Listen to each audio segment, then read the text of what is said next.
તો એક સમયે કચ્છના લોકોમાં વિદેશ જવાની બોલબાલા હતી અને ત્યાં જ પોતાનો ધંધો રોજગાર કરવાની પણ તેઓ ઈચ્છા વ્યક્ત કરતા હતા, જ્યારે હવે ફરી લોકો પોતાના માદરે વતન પરત આવીને અહીં રહેવા લાગ્યા છે। એવા જ એક ફેશન ડિઝાઇનર રમીલાબેન વેકરિયા કે જેઓ 35 વર્ષ સુધી લંડનમાં રહ્યા અને હવે કચ્છના બળદિયા ખાતે આવીને ખેતીવાડીના કામમાં જોડાઈ ગયા છે। તેમણે પોતાની વાડીમાં 35 લાખના ખર્ચે 2 મોટા ગ્રીન હાઉસ પણ ઊભા કર્યા છે। પોતાની 5 એકરની વાડીમાં તેમણે વિવિધ શાકભાજી અને દેશી તેમજ વિદેશી ફળોનું વાવેતર કર્યું છે। તેઓએ અત્યાર સુધીમાં અંદાજિત 9 મહિનામાં 32 લાખ જેટલા રૂપિયાની કમાણી કરી લીધી છે। રમીલાબેન જણાવે છે કે હવે કચ્છમાં જ રહીને ખેતી કરવા માંગે છે અને યુવા પેઢીને પણ તેઓ સંદેશો આપે છે કે ખેતીવાડીમાં મહેનત કરીને જેટલી કમાણી છે તે બીજી ક્યાંય નથી।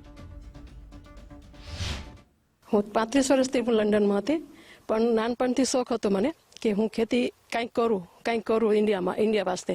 પણ 35 વર્ષમાં મને અત્યારે ચાન્સ મળ્યો છે, તો અત્યારે હું 2 થી 3 વર્ષથી મને આ ખેતીનું મને બહુ વધારે ચાન્સ મળ્યો।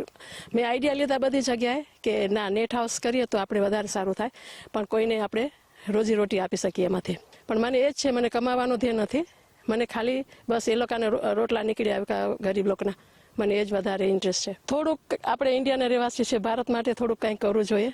નરેન્દ્ર મોદી આટલું કરે છે તો આપણે થોડુંક તો આપણે કંઈક કરવું જોઈએ। આ લોકોને એક એવો ધ્યેય હતો કે 35 વર્ષથી લંડનમાં બધું સ્થાયી જીવન મૂકીને ઇન્ડિયામાં જે નોકરી અને બધું નોકરી બિઝનેસ છોડીને જે અહીંયા સ્થાનિક લોકો માટે એક પ્રેરણાદાયક પગલું ભર્યું છે કે સ્થાનિક લોકોને રોજગારી મળે ને હું મારા દેશ માટે કંઈક કરું।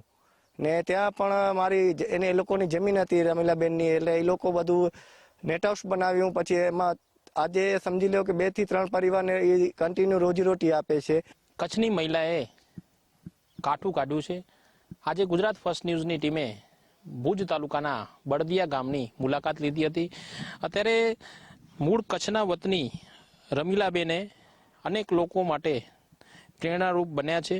રમીલાબેન વેકરિયા 35 વર્ષ બાદ સદાયને માટે હવે બળદિયા રહેવા માટે આવી ગયા છે અને હવે માત્ર ખેતીવાડીમાં તેઓ પોતાનું ધ્યાન લગાવી રહ્યા છે।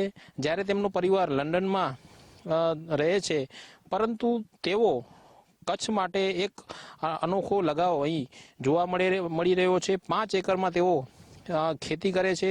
એટલું જ નહીં, દરેક પરિવારોને રોજગારી મળે તેનો ઉદ્દેશ્ય રમીલાબેનમાં રહેલો છે। તેઓ શાકભાજી સાથે ફળોનું પણ વાવેતર અહીં કરી રહ્યા છે। જેમાં જોવા જઈએ તો કેપ્સિકમ, કમળ કાકડી, આંબા, ડ્રેગન ફ્રૂટ, દૂધી, પીચ, ચીકુ, star fruit, passion fruit, mangosteen, black mango, red mango, apple બોર સહિતના જે વાવેતર છે અત્યારે અહીંયા કરી રહ્યા છે અને લોકો માટે પ્રેરણારૂપ છે અને કોઈ પણ જાતના સ્વાર્થ વગર તેઓ અહીં કામગીરી કરી રહ્યા છે અને રમીલાબેન સંપૂર્ણ ખેતી પ્રાકૃતિક રીતે કરવાના છે તેવું પણ તેઓ કહે છે। ખરેખર માદરે વતન આવીને જન્મભૂમિને જ તેઓએ કર્મભૂમિ અહીં બનાવી છે અને અન્ય ખેડૂતો માટે તેઓ પ્રેરણારૂપ બન્યા છે। કેમેરામેન મુનાફ સાથે કૌશિક છાયા, ગુજરાત ફર્સ્ટ।